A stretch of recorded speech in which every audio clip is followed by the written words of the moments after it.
উপজেলা ভোট বর্জনের আহ্বানে লিফলেট বিতরণ কর্মসূচিতে যাচ্ছে বিএনপি। নেতাদের বিশ্বাস, সংসদ নির্বাচনের মতো এই ভোটেও সাড়া দেবে না ভোটাররা। বিএনপির দুইজন জ্যেষ্ঠ নেতা বলেন, নিয়ন্ত্রিত পরিবেশে হতে যাওয়া এই ভোটেও প্রমাণ হবে মানুষ বর্তমান নির্বাচনী ব্যবস্থার বিরোধী। আশঙ্কা করেন, সরকারি দলের একাধিক নেতা প্রার্থী হওয়াতে উপজেলা ভোট হবে সংঘাত আর দখলদারিত্বের। আরিফিন শাকিল জানাচ্ছেন বিস্তারিত। উপজেলায় যখন নির্বাচনী হাওয়া ভোট বর্জনের ডাকে, তখন বিএনপির কর্মী সভা। মূলত তৃণমূলকে নির্বাচন থেকে দূরে রাখতেই এই কৌশল।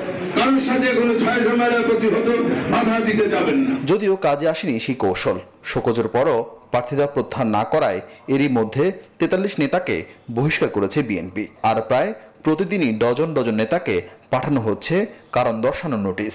দলগতভাবে বর্তমান উপজেলা নির্বাচনে বিএনপির কোনো ভূমিকা নেবার কোনো স্কোপ নেই। তাই কেন্দ্রে ভোটার কমাতে পুরনো সেই কৌশলেই বিএনপির আস্থা। ভোট বর্জনে লিফলেট বিতরণের প্রস্তুতি নিচ্ছে দলটি। শান্তিপূর্ণ গণতান্ত্রিক নিয়মতান্ত্রিক রাজনৈতিক প্রক্রিয়ার একটি অবিচ্ছেদ্য অংশ হচ্ছে লিফলেট বিতরণ। আমি মানুষকে মোটিভেট করতে চাই, মানুষকে আমাদের কথাগুলো বলতে চাই। এর মধ্যে নিয়মতান্ত্রিক প্রক্রিয়ায় লিফলেট বিতরণের চেয়ে ভালো পন্থা আর কি হতো? জনগণকে সম্পৃক্ত করার জন্য লিফলেট বিতরণ শুরু করবো, যাতে জানুয়ারির মতো ভোটে না থাকলেও উপজেলা নির্বাচন পর্যবেক্ষণ করছে বিএনপি নেতারা। উপজেলা নির্বাচনে যে সংঘাত, যে দখলের ভোট হবে, সেটা দুদিন পরে দেখবেন।